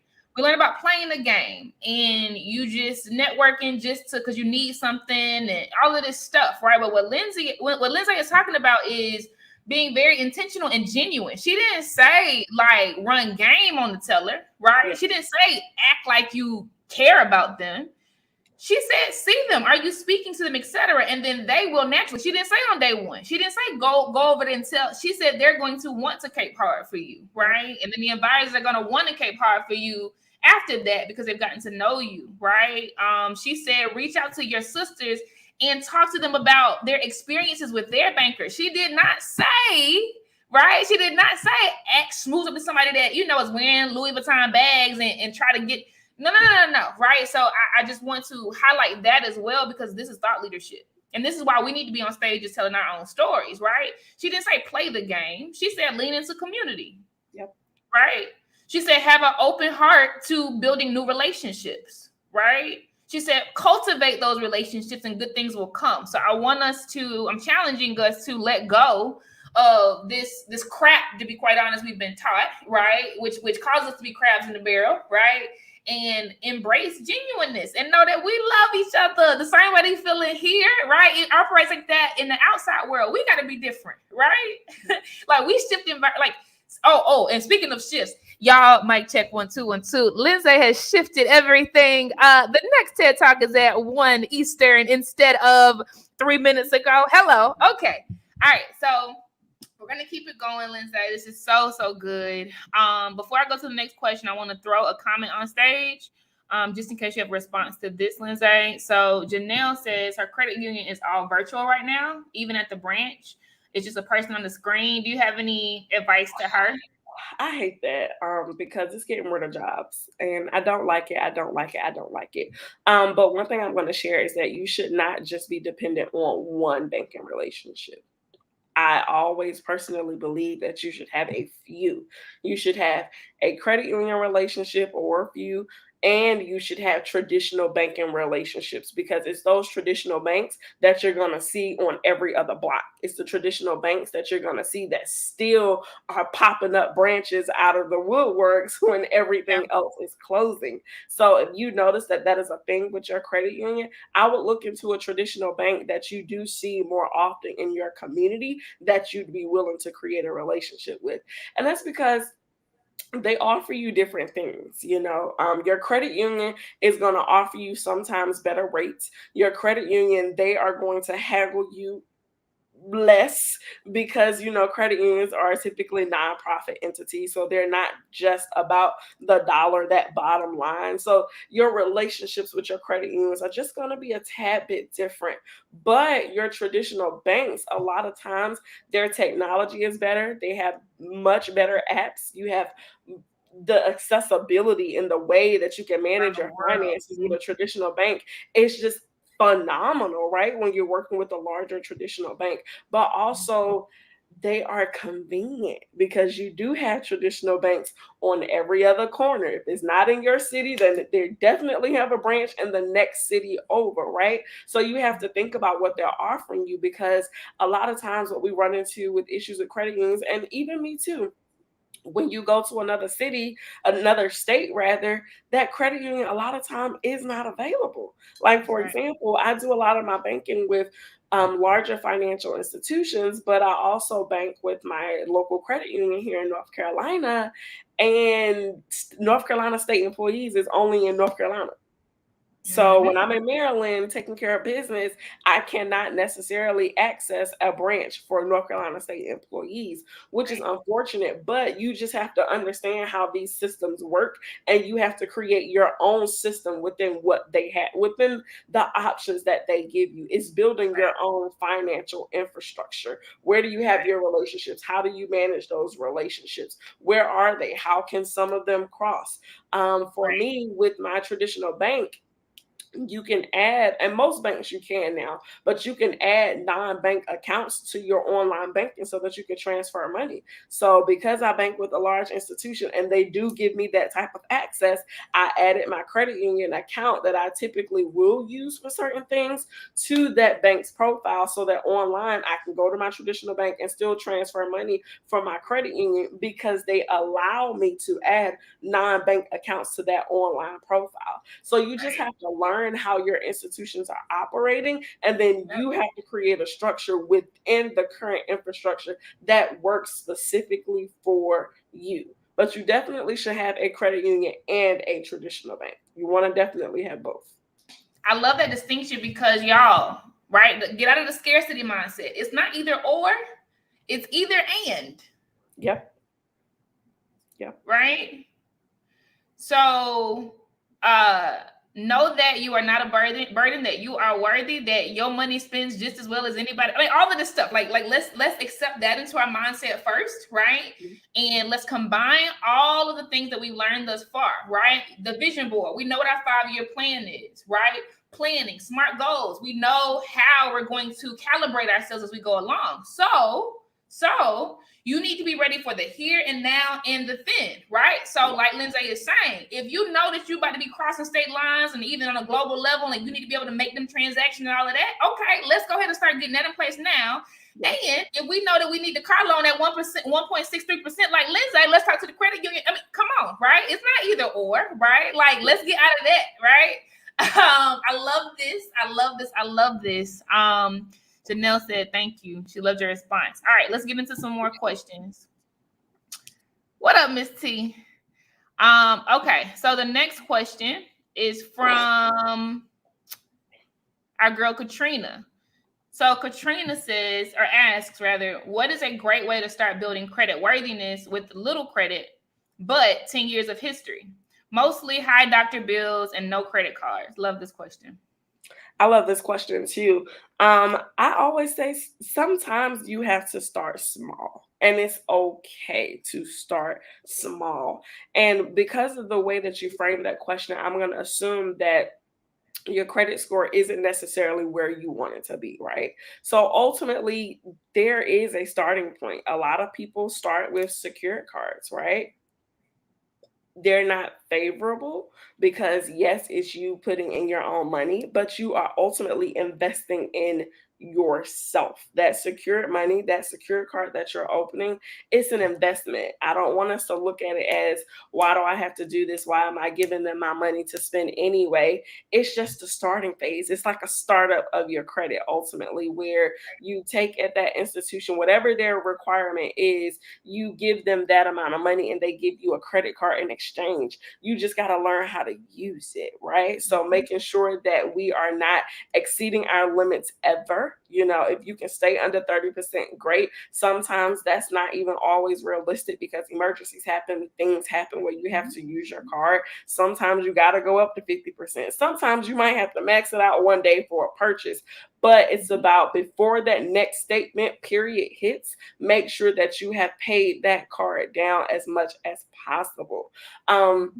Also, with secured cards specifically, it's also about how you're managing all of your other credit around it, right? So let's just say you have a secured card with XYZ Bank, but let's just say you still have an old credit card that you might not have taken the best care of it, and that's okay because you didn't know over here, right, that's carrying a high balance, or you might have a missed payment or two. You have to know that that is going to affect whether or not this particular secured card can convert to an unsecured card. So it's also about the entire credit picture.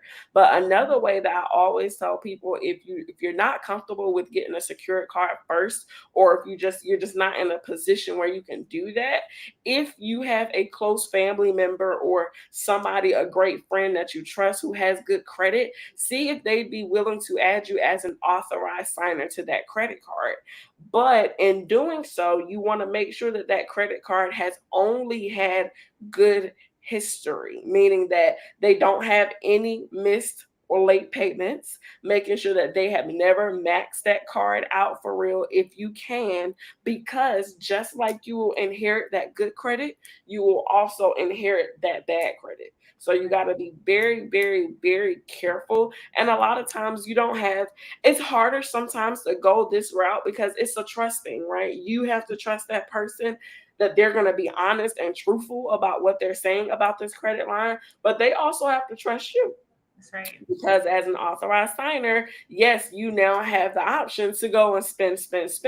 But I always say, before you even position this question to someone, position it with a plan. You know, I would like to be an authorized signer for the next 24 months to help me do XYZ. I don't need a card. I don't want a card. I just want to be on the account. I want to attach that history to my personal credit profile to achieve XYZ goal. You can't just go in and asking, hey, you can get me to your credit card, and not give them some additional facts about, one, how that process is truly going to help you, how is it going to benefit you, but also how you're going to have to reassure them that you're not going to mess anything up for them.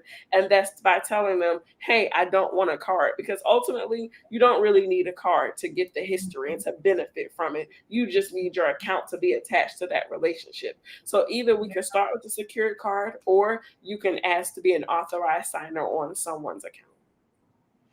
This is really good. And I want to break down some jargon just in case some people are not familiar with some of these terms, right? Because if we haven't had close proximity, honestly, right, to someone who understands finance or in banking worlds or have our own personal bankers, then some of these words you might not have understanding of, right? So when Lindsay says secured card, she's meaning that it's different from your traditional credit card where they give you a piece of plastic and you didn't put up any collateral, right? Right. If you think about a house, right, you there is collateral associated with it, right? You put down a down payment, so there's cash, a certain percentage of that, and the house itself can be taken back if you don't pay it back, right? Yes. So the house is secured, the mortgage is secured. So when Lindsay is saying secured line of credit, secured credit card, it literally means you put up some collateral, which is cash. And it might seem silly in the beginning, like, okay, I'm giving you $1,000 and you give me $1,000 credit card. What? But like Lindsay said, this is strategic. You are literally building credit for your business. Okay. Right. So this is dope because we are putting these terms in examples that we understand, right? So in the business world, we call this pitching. When we go to somebody and say, I need this, I want this is what it's going to do for me.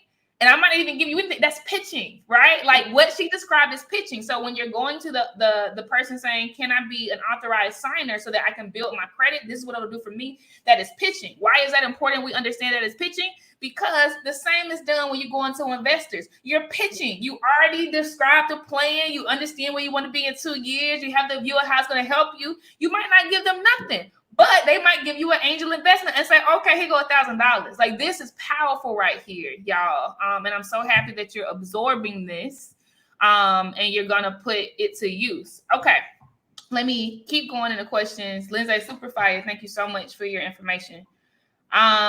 Next one, we're going to Janelle. Janelle asks, is there a certain level we need to reach as far as cash flow through our accounts or time in business before we can begin development of our banking relationships? No, ma'am. Build them now. Build them before you have the big bucks, because what's going to happen is when you do have the big bucks, then you're going to feel this level of audaciousness when you walk in there and they don't want to help you, right? Oh, you don't want to cash my check, or you don't want to do this, but I have XYZ coming in through this account. The thing is that if they don't have a relationship with you, they're still going to treat you like everybody else. And there is going to become a point in time where you're going to have a big check for a client that you're going to want to be cashed within the next few days. And because of the dollar amount, they're going to say, hey, I'm going to need to put a hold on this for 7 days. When you have a relationship, you have an advocate in the bank, someone who knows you, understands your business, but also knows that you probably need those funds. They will be willing to put their name on releasing those holds versus someone that they have not built a relationship, regardless of how much money that you have in that bank. I say start now. Start as early as possible. Some people start their relationships when they're opening their account, when they are beginning the relationship with that institution. The previous institution that I work with, and I really, really appreciate how they take care of their business clients, BB&T, now Truist, they have it set up where every branch manager of any branch is automatically a business development officer. So if you walk into a branch and there's a branch manager there, then you already know for that institution that can be your relationship manager, and you start building that relationship day one. While you're opening that account, ask questions, get to know them, get to know how long have they been doing what they do, how long have they been supporting small business clients in particular. You want to know who are they connected to, do they have any centers of influence that they would be able to refer you to, any accountants, lawyers, bookkeepers, anybody that can be beneficial to you and your business, especially that will help you build your financial dream team. You want to know what organizations are they a part of. Are they a part of any local chambers of commerce? Do they support any local small business accelerators or incubators in your town? You want to vet them out just like they're going to be vetting you out, because while they're opening your accounts and establishing that relationship, they're going to be asking you about your finances. Ultimately, they ask you questions, they build rapport, they get to know you and understand your financial world so that they can make the appropriate recommendations for services and products that could be useful for you as you're growing your business. And you need that. You just have to be willing to be very transparent and to be vulnerable in those conversations, because they can't help you if you're not transparent. They can only give you what you allow them to give you, honestly, because you can control how much you receive from them in that conversation. But also, you got to know what questions to ask. You also got to know how to engage in these conversations and show up confident in who you are. Forget your credit score, forget where you've been, because we know where you're going. They need to be attached to where you're going to, and you need to get as much help and support from them as possible, especially because that support can be free. Yep. That's right. This is so good. I want to highlight Paquita's comment about thinking that Truist was SunTrust or something. You're not wrong. A merger happened. So BB&T and SunTrust combined, which made them one of the top biggest banks. And they're not huge, but they up there, you know, because they combine. So you're not wrong. Jazz just comments, I'm just gonna flash this on the stage, that or wondering whether you're talking about personal or business. You're talking about your business. Like, you need to have a business relationship manager. But anything you want to add on this? Because personal, excuse my grammar, but it's both for me. It's both when both you want to create relationships for both because even as your business banker, they still want to support you with your personal needs. Like, when I was in business banking, it was very important for us to connect with business owners, specifically because business owners bring you two different sides of the pot. They can bring you their business accounts, their business relationships, but they also have personal needs. You're still a human. You still have personal financial goals. Your business banker can take care of both pots for you. So you want both of them. That's dope. Love this. And, you know, different banks are different, right? So I was at Bank of America, which y'all know is huge, right? So we had a department for everything, right? You had your people who can help you with your brokerage accounts. You had people who can help you with your personal finance, you know, all of this stuff. But the dope thing is, no matter how your business, your bank is structured, like Lindsay is saying, like, these people have the inside knowledge and the inside connection. So even if it's not them, they can bridge you to somebody else who can help. And because you have a relationship, like, if you don't have a lot of money or if your credit score is bad, they can have a conversation and cape for you, like Lindsay did for the person who was originally denied, and make sure you are seen. Like there are humans behind. Like, the Wizard of Oz is not some incredible, like, superhuman thing. It's a little regular, mediocre little person, right? So don't be afraid. This is super dope, Lindsay. All right, I'm gonna flash this on stage. This is from Paquita. Paquita says, thankfully, I have great financial health. However, I don't have business credit cards or accounts. I do have a credit card and checking solely for my business, but they are both consumer products. Should I convert them even if my business is under 20K annual? Yes. Absolutely yes. One, because you don't want to be commingling. When you're in consumer products, that can kind of be seen still technically as commingling. Like, for example, when the PPP came out, right? We could not issue loans into a personal account, even if it was solely used for the business. So definitely convert. Honestly, I established my business relationship before I even was really operating in this capacity in my business. I was still working at the bank. And at that time, I just used the income from my business came from my rental properties, right? And it wasn't a lot. It was less than 20K as well. But because I also had good personal credit at the time, when I opened up that account, I was able to instantly apply for a business credit card. Mind you, I had less than 20K in revenues, but it was based on my personal credit and based on the additional personal income that I had at the time for my W-2 job. And I was able to get a $10,000 business credit card to help me get started, because you do not want to accumulate a lot of business debt on your personal credit, because it is going to drastically pull down your personal credit score, and it has nothing to do with you personally. Great example of a real life situation. When I opened that account and applied for that business credit card, I did a balance transfer because I, just like you, I had some business debt that was sitting on my personal credit cards. When it comes to personal credit cards, that's a revolving line. They count heavily towards your credit score. They do not want to see you having high revolving debt. So once I got that business credit card, I did a balance transfer from my personal credit card to my business credit card, and my personal credit card shot up over 30 points because I got rid of that debt. Because depending on the institution now, that business credit card will not show up on your personal credit profile. And that is what you want. You want to separate your business credit from your personal credit, to separate that liability. You want the business to pay for its own expenses that it's accumulating. You don't want it heavily impacting your personal credit. And sometimes people wait until it's too late. They've already maxed out all of their personal savings. They've maxed out most of their personal credit cards, right? And now when you want to go apply for business credit, it's too late. We got to start getting in and doing it from the beginning. Yeah, that's good.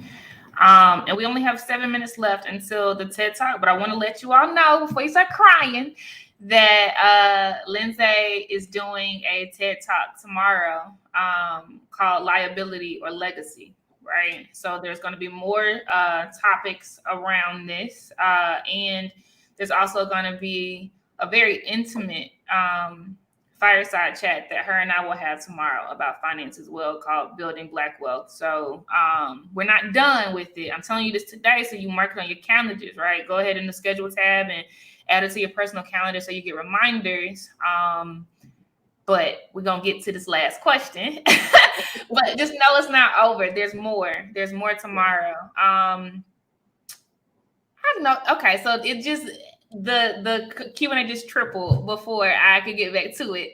We'll try to get it all in. So Paige asks or says, our business uses an online bank, Nova. Is it possible to build relationships with such a distant structure? It is possible. It's going to be different. It's very much so going to look different. So just be okay with different. But I would say give them a call. I don't personally bank with them. I do have some clients who do. But I would give them a call. And when you do speak to someone in customer service, I would ask them, is it possible for you to be assigned a relationship manager so that you have one person that you consistently speak with? Because that's the real key to also building these relationships, is having a consistent person that you can go to talk about your needs, to talk about what you have going on, to brainstorm, to get a different perspective. Because just like me, they're going to be able to come to you with additional information that you might not have had access to had you not spoken with them. So I would ask them if they have a structure where you can be assigned a relationship manager. Good info. Thank you, Lindsay. Not a problem. This next one comes from Neff. Neff says, this may not be an appropriate question, but I applied for a DUNS number. It's good. This is good. I'm glad we're getting all the things. I applied for a DUNS number and was denied and was given several generic reasons. Ultimately, I believe it was because I classified my business under the wrong code. How would you recommend one avoid that?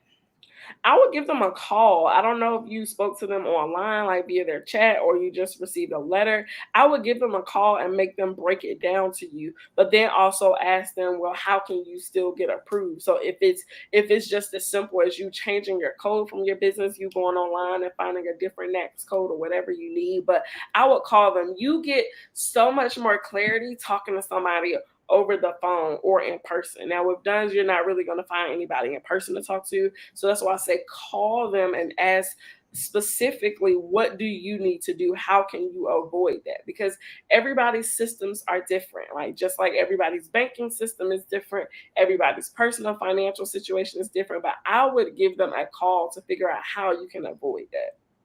That'll be something that comes directly from them. And just to break down the jargon a bit, Lindsay, let's talk about what a DUNS number is.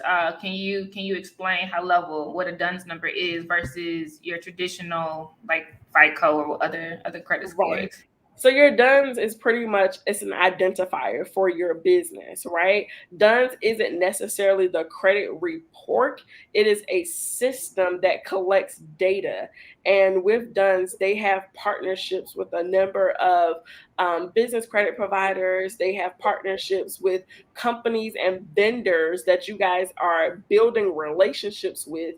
And these vendors, if they have a relationship with Dun & Bradstreet, then they are reporting your payment history. They are reporting how you are using these trade lines. And it's important because one, you need a Dun & Bradstreet number and a SAMS number really to do business with government contracts. But you have some institution who actually will look at your DUNS report to base their credit decision off of. Now, not all financial institutions even really review Dun & Bradstreet for real. Let me just be honest.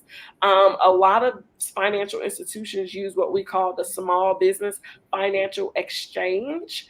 And they have partnerships. The SBFE have partnerships with a lot of large banks that ultimately does the same thing. It collects your data, your financial data, almost like blockchain kind of. It's collecting all of the financial data attached to your EIN number and attached to your DUNS number if you have one.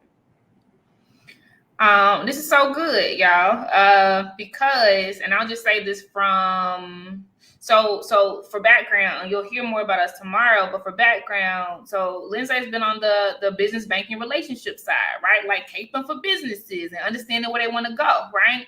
And I was on the credit side, meaning I was saying yes or no to loans. I was looking at your history of performance, right? I was looking at the story that your data told. And I was looking to see what size would be good for this person, or do we even want to do anything at all? Or because their relationship is so good and long with us, I'll bend on them and take a chance, right? And these are people making these decisions, right? So understanding the DUNS number as well as all of these other things is important, because the more good data you have, the better story it tells. And the people, I was a person sitting there writing loans, and I'm talking about like loans as big as $100 billion for big mergers, right? Like these SunTrust and these Truist, or SunTrust and BB&Ts, right? But it's literally people making these decisions, not computers. So what Lindsay is telling you is so important about relationship building and giving them a call and all of that, because literally a person's yes changes the game for you. It is not computers making these decisions. A person's yes unlocks everything. So just understand that. And we wouldn't have guessed that. We wouldn't have known that, right? Otherwise. All right. So that wraps it up. We're going to the next thing. I thank you so much, Lindsay. Can't wait for you to continue dropping gems tomorrow. Thank you for extending this time. I didn't even ask, sis, but I know you were Rada. Of course. Anything for you, Blaze. Anything for our community, our ladies. Please, please, please reach out to me. You do not have to do this alone. I am going to drop our email address again in the chat so that you have that. Please, please, please contact us, guys. I want to help you. And I specifically, in my business, I only support people of color. Come on now. It's rare that you find that in financial services companies. So I'm here for you. I love you guys. Please, please, please enjoy the rest of the summit, and I'll see you guys tomorrow. Hey, all right, y'all. We'll see you at the TED Talk. Peace.